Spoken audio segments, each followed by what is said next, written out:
Assalamu alaikum. Hello, everyone. I hope you're doing well and in the best of your health.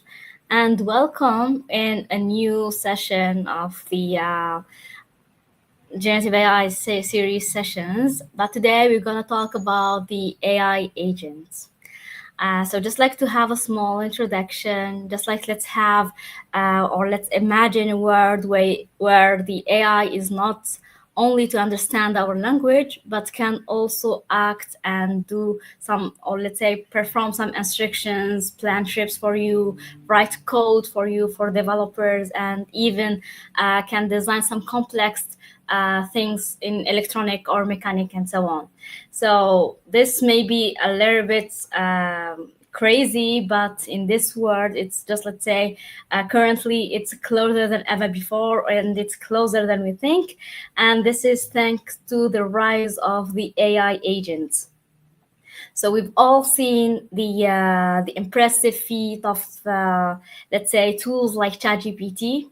But however, this powerful language model often struggle with the complex reasoning and the real-world tasks that require interaction with the environment. So the AI agent here go beyond this limitation. They are autonomous systems that can perceive their surroundings, make decisions, and take action to achieve a specific goals. Okay, it's just like exactly like what a human does. And this is thanks to the agents. Okay, so they can use tools and can use information from real world to complete a complex task. So that's what we're gonna talk about in today's session with the rise of AI and agents, how machines think and act. I mean. So you are with Leila Habib. I'm a machine learning engineer at Bamboo Geek, and let's start our session.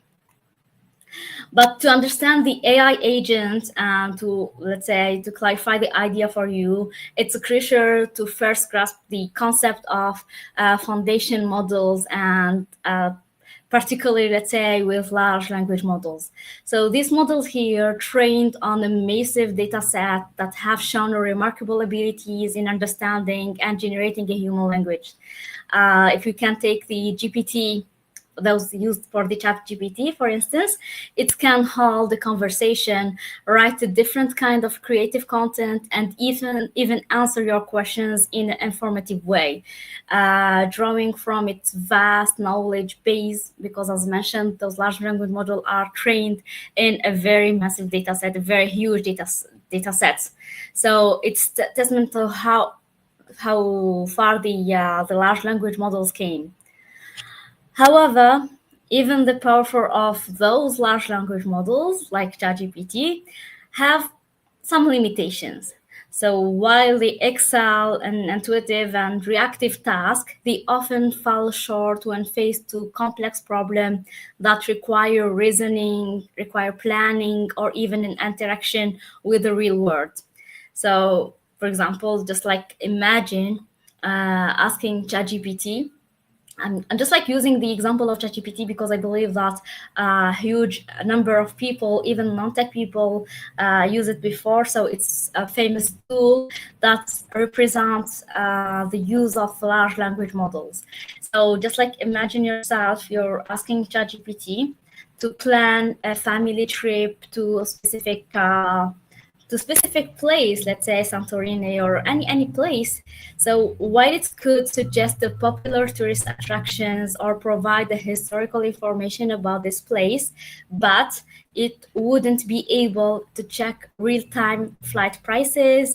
It can't consider your budget, or it can't adapt your family dietary preferences and so on. So these are tasks that require going beyond the language processing and interacting with the external system and data sources. So I hope that it's a little bit clear about this information.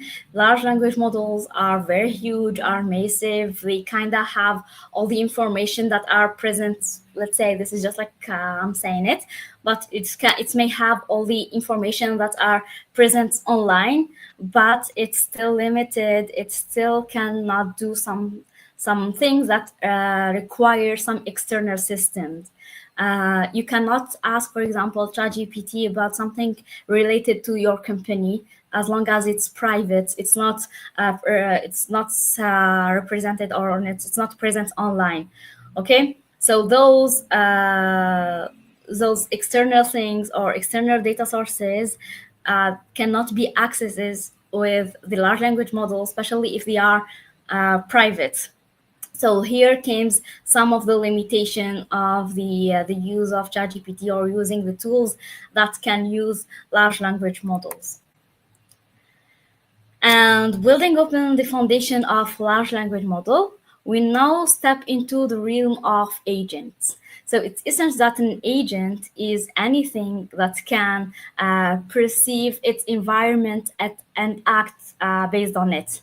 So this definition, let's say, encompass a broad, let's say, from a simple thermostat adjusting in a room, let's say, to adjust a temperature of a single room, to some sophisticated robot that can navigate a complex or can do some complex tasks.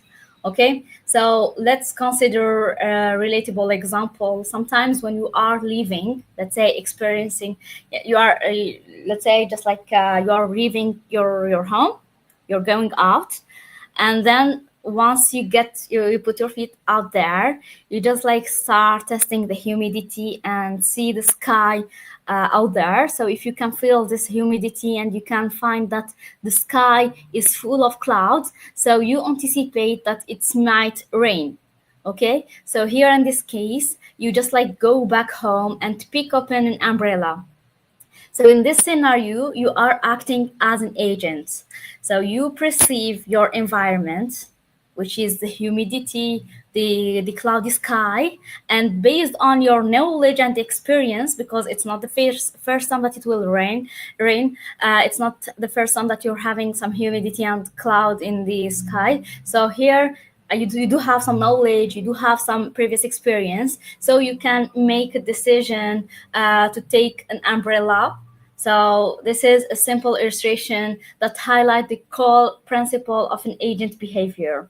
So I repeat, when you take, let's say, when agents are exactly like human, based on some experience, based on some previous experience and knowledge, we can finally make a decision. So if you can just like compare the behavior of an agent and compare it to the one of humans, so it can just like we can find that we have some common behaviors such as perceptions, decision making, and action. So you just like take some hypothesis and then it starts making a decision, and finally it end up by doing this decision in term of action. So it can do this action. Okay, so here, as it's mentioned, we do have like about sensors. So sensors help us to gather information, to just let's say to collect those data from the environment, because agents are always related to the environment. So it can sensor to collect some information from the environment, and once we get those environment, we take a decision, and of course this decision is based on our experience, because yes, exactly like a human, agents can learn from their previous experiences. And yes, once the decision is taken, the agent can act in the environment by doing X, Y, and Z, exactly like a human. So here, if we just like compare it to the to humans, so sensors here, just like it can be some tools that can let's say get some information from the environment. For example, for human, we can have as sensors, we can have our ears, our nose, our eyes. Those are sensors that help us to detect things. So for agents, so those sensors can be, for example, I don't know, maybe the some lights, or let's say detecting camera, for example. Camera, it's a sensor for a robot, for an agent. So thanks to the camera, a robot can see. Okay. Also, we can have another sensor that detect for example, detect some lights. So here, this is sensors. We do have some humidity sensors, some gas sensors. So those are tools that collect information from the environment, and then we get some information. My model starts learning from this information and making a decision, and then by the end, it's end up by doing an action. Okay, so while this is a basic example, it's let's say underscore the fundamental idea behind the agents. So the observer process the information, make a decision, and act accordingly to achieve, of course, one of the desired outcome that we are willing to do. And this concept here forms the basic of more sophisticated agents called the AI agent, which we'll explore in the next slides. So we have agents, which is a general that can do anything that seems to be, let's say, collecting data from the environment and processing the information, making decision and acting. And for the AI agent, it's something it's kind of more sophisticated. We will see what is it. So let's say it's a built on top of the concept of agents, the AI agents. It's built on top of concept of agents. So we now arrive at the heart of our session today, which are the AI agents. So this agent here represents a significant advancement of leveraging the power of AI, or the artificial intelligence, to achieve a truly remarkable feats or task. Okay, so AI agents, yes, it exactly like yes, artificial intelligence seems to be something cool and something great, but what the agent does is really something remarkable. It's truly remarkable. So an AI agent, it's an autonomous system capable of perceiving its environment, making a decision, and acting toward the common goal, often involving a complex task. So crucially, an AI agent go beyond simply processing language. It's not only processing language, but they can use some external tools, interact with some external systems, learn and adapt based on their experience, and so on. And of course, it's kind of, if you have an idea about the reinforcement learning, it's work kind of exactly like what's reinforcement learning, because by the way, the reinforcement learning work with agents. I mean, so if they are doing great behavior, so they get some rewards, and we will punish the agent if it's doing some wrong information or some wrong output. So this here distinguish them from the large language models, which primarily excel only language-based tasks. So when we talk about ChatGPT, for example, it's a large language model that can only do some language model. Yes, it's a large database, it's a huge, it can answer anything, but let's say intelligent agents, they are, let's say, more powerful than what simple language model does. Okay, so an intelligent agent is a program that can make a decision or perform a service based on its environment.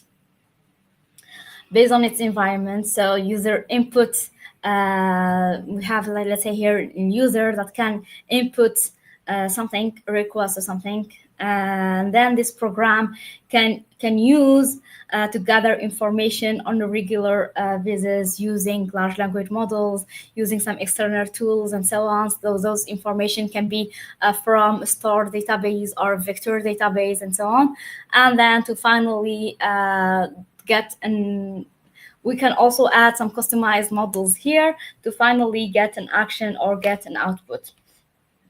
Okay, so the agents can do something that normal artificial intelligence cannot do. For example, schedule appointment for you, or let's say, I don't know, plan, or I don't know, take an appointment, buy something for you.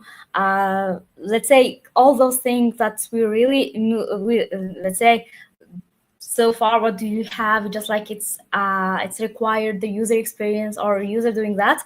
So AI agent is also to do those specific things, and it's referred as a bot, which is a short for a robot. It just like exactly like human, it can do anything for you. So typically an agent program use some parameters the user have provide, and then search all or some of parts of the those information all over the internet, gather some information that the user is interested in it, and then present it to the user here. And this is in general about the AI agents. Now let's talk a little bit about the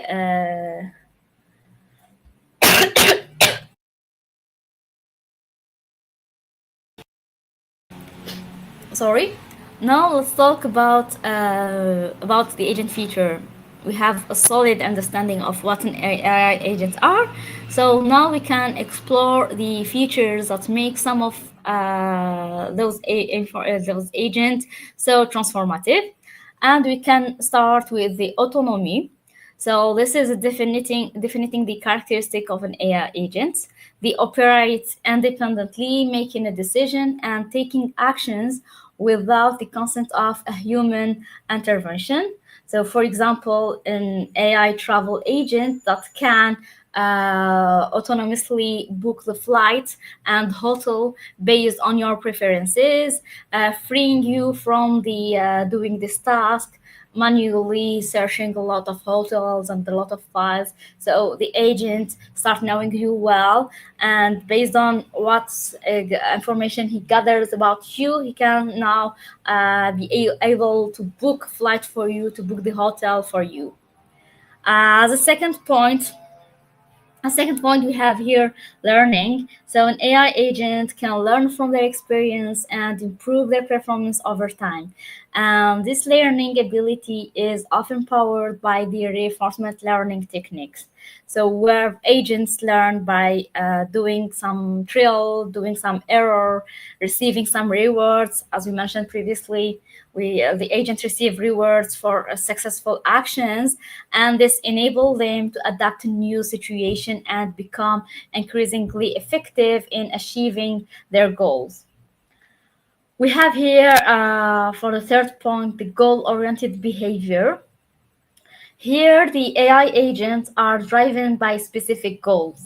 So they are designed to complete tasks and achieve desired outcome. And this goal oriented, let's say, the nature makes them highly effective and targeted in their actions. So we do the agent here have let's say guided or a driven goal that can behave for it.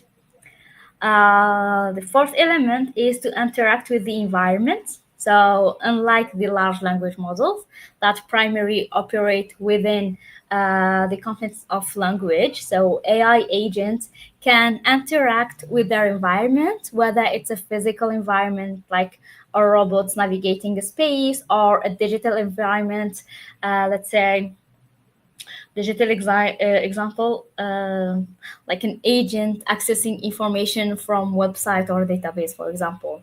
So this interaction here enables them to gather information, to execute actions, and to achieve their goals in real world settings. This is thanks to the interactions with the environment.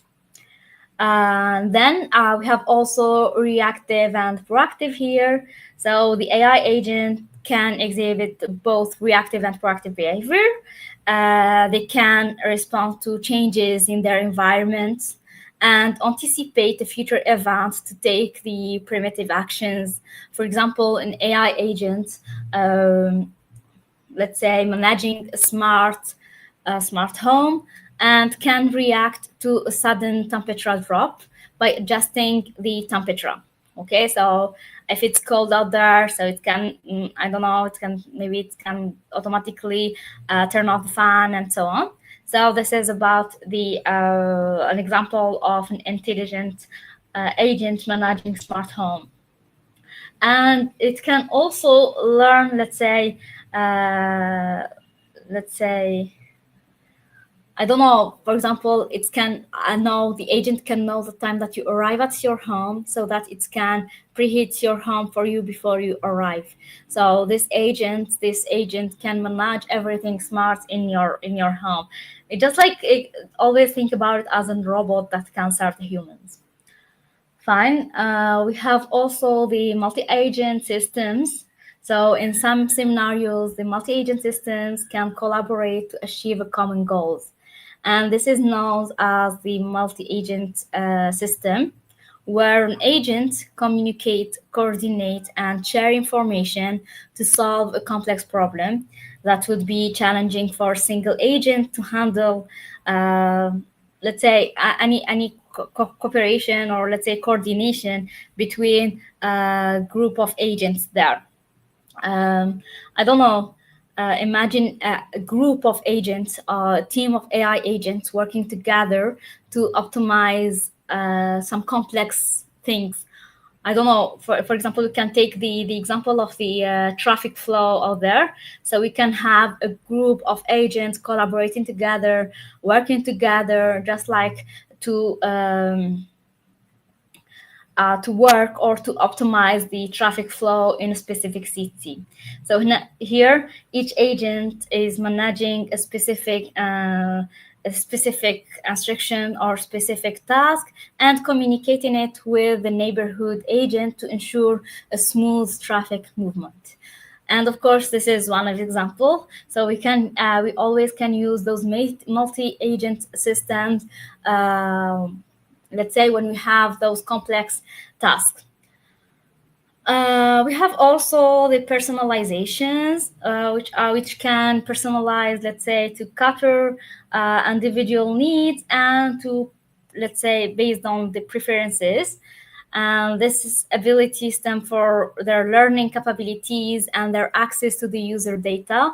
So here we arrive to the point that your agent or your robot knows everything about you, know every data about it, because it gathers all the data that you do have. So for example, an AI music agent, an AI music recommendation agent can learn your music taste, and over time, let's say you heard a lot of some music, so this agent can learn from your taste, and over time they start suggesting songs that you would likely to enjoy and love based on what he learned about you. This is just like an example. Also, we can, let's say, anything related to your personal information, personal data, so they can handle it in your place, because in your place, I mean, because they already start learning and knowing everything about you, because it's gathered, because the agents here to have the abilities to collect as much information, and they learn from those information. Okay. And we have one other point, which is the communication. So the AI agents often need to communicate with users, communicate with other agents, even communicate with some external systems. And these communications can involve the natural language processing, structured data, or even some codes. Okay, so effective communication is crucial for an agent to explain their action, to receive instructions, and to collaborate effectively. Okay, so do you have any question, guys, related to the those features? Please, if you have any question, don't hesitate to ask. Here, when we talk about communication, it's really crucial, and it's really, let's say, it's mandatory to have or to master the prompt engineering to get an effective result, to get an effective output there. So we should guide our agent, and we should talk properly to our agent in a very clear way. So yes, if you don't have any question, we can carry on. And okay, now let's move to the types of an AI agents. So AI agents can be classified based on their decision-making mechanism and learning capabilities. We can have the reactive agent. This agent operates based on some simple if-else rules. They react directly to their current environment without considering a past experience or even some future consequences. Example, a thermostat that turns on the heater when the temperature drops below a certain threshold that was specified by something. So here we can have some basics if else rules, and we can easily create this agent here, but it's still an agent because it's doing this, let's say, smartly. We have this deliberate agent. This agent engage in more complex reasoning and planning. So they consider their goals, potential actions, and their consequences before making a decision. So they are smarter, let's say. For example, a chess playing in AI. So that analyze multiple moves ahead to select the best strategy to win the game. Okay, so here they fix their goals, they have the main potential actions, and there they can think about the consequences before doing any decision, let's say that may harm them. Also, we do have the hybrid agents. This agent, as its name refers, it combines elements of both reactive and deliberative approaches or agents or types here. So they can react quickly to immediate situation while also engaging in planning for longer term goals. And here we can think about the self-driving car that need to react to immediate obstacles while also planning a route to arrive to the destinations. So it's a hybrid. It can do immediate responses and a long-term planning. We have utility-based agents. This agent make a decision based on utility function that assign a numerical value to different outcomes. So they strive to maximum their ability by choosing an action that lead to the most desirable outcomes. Okay, so they just like maximize the performance based on the utility. If you want to go with an example, we do have the recommendation system that suggests product based on user predicted performance. So here, this aim to maximize the user satisfactions. And finally, we have learning agents. So learning agents, this agent can learn from their experience and improve their performance over time. So they employ various machine learning techniques, such as especially reinforcement learning agents, to adapt their behavior based on a feedback from the environment. Okay, so they kind of use something to learn, reinforcement learning agent to learn to maximize the rewards, because as you know, the system of how reinforcement learning agent works. So when they do a successful answer or great answer, they get rewards, and they get punished when they have wrong answers. So here they do their best to maximize the rewards. And here we can take an example of a spam filter that learns to identify spam emails based on the user feedback. And this will be becoming more accurate over time whenever you just like you're teaching your agent by saying, this email you just like classified as a spam, but it's not a spam. Another email saying, so here just like we're just like giving some reward and punishment to our agent to finally give some great examples. Checking the chat. Okay. Fine. Next slide. Finally, this is the final slide. So here, the AI agent in actions. We can say that it starts shaping the innovation. Majority of services, majority of fields, they start adopting the agent because they are much smarter and they reduce the time. And you can have a couple of examples. Sorry. Okay, we have a couple of examples. For example, the customer service. So AI agents are improving customer service support by enhancing self-service capabilities and automating the routine communications.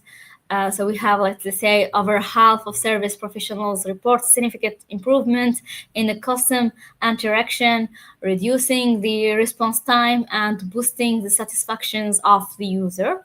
So here, agents really are really shaping this field of this area. We can also have the content creation.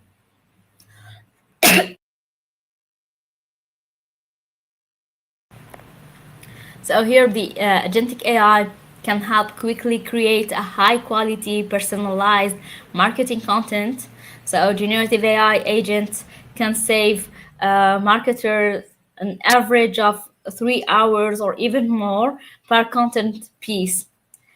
And of course, this is so useful because it allows them to focus on the strategy and the innovation and streamlining the content creation. And business can stay competitive while the improving customer engagement. We can also, let's say, list other things such as the product and R&D, cybersecurity, software engineering in general. So here the AI agents are boosting the developer productivity by automating repetitive coding tasks. So, and there are some research saying, like, let's say by 2030, the AI could automate up to 30% of work hours, freeing developers to focus more on more complex challenges and drive some innovation rather than writing some simple, easy tasks. But after all, we cannot get rid of software engineers. But yeah, it is what it is. So they are saying that by 2030, like about 30% of the developer work will be replaced by the AI agents. And there are also other areas that we can list, such as the healthcare. For doctors, for example, analyzing a vast amount of medical and the patient data.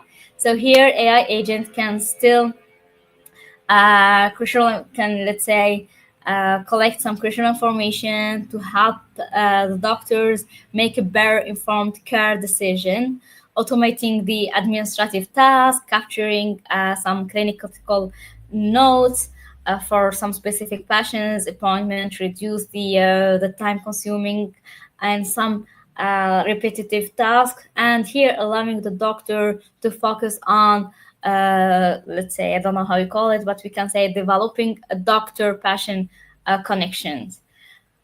So here, AI agents can provide 24 hours by 7 days support, so they don't get tired, offering information and, let's say, giving useful help in the majority of domains in, let's say, scheduling appointments, reminders. Let's say we have coding, a lot of things that help the user in general to achieve a specific task. So the reduced time. And yeah, so like that, we arrive to the end of the session. Please, if you have any question, please don't hesitate to ask. We can wait for a couple of time. Maybe we can talk about the future of AI agents, because it's bright, it's really promising. The world is getting transformed by the capabilities of the AI agents. So we can say that the AI agent will become even smarter and more capable and able to do some complex problem, adapting to changing situation with ease. Also, they will move beyond the software and travel into some new areas like healthcare, education, finance, and so on. So here, this will revolutionize how we approach challenges in those fields. So it can touch the majority of fields. Um, Also, we can see that connected networks of AI agents working together, combining their strength to solve a problem. So no single agent could handle alone. So they can collaborate together. They form teams of agents, and so on, to just like finally get an information or to get data. And of course, we should think about the ethical consideration will remain some paramounts guiding the development and the use of AI agents for good for humanity. Because yes, one things is becoming scary in here because the rapid progress we are, let's say, witnessing suggests that the future of AI agent is closely to tied to the development of the artificial general intelligence. So if you have never heard about it before, artificial general intelligence, which is a future where AI system may surpass the human capabilities, though they will be much intelligent than humans. So while this future holds an immense potential, but it'll also demand a careful consideration of the ethical implications by embracing some responsible development and addressing the key concerns that we can I don't know, we can harness the power of AI agent to build a better future. So like that, we just like to ensure that those agents are helping the humanity and not destroying it. Because yeah, things are getting crazy and scaring out there. Yes, so guys, I've talked a lot. Do you have any question? Please, if you have any question, don't hesitate to ask. By the way, there are some great courses delivered by Andro about the AI agent in the Deep Learning AI platform. So here we just like shared with you the link. Please don't hesitate to take those courses and start building your own AI agents. Fine. So like that, if you do not have any question, thank you so much for joining us today and see you in another episode, inshallah. Assalamu alaikum.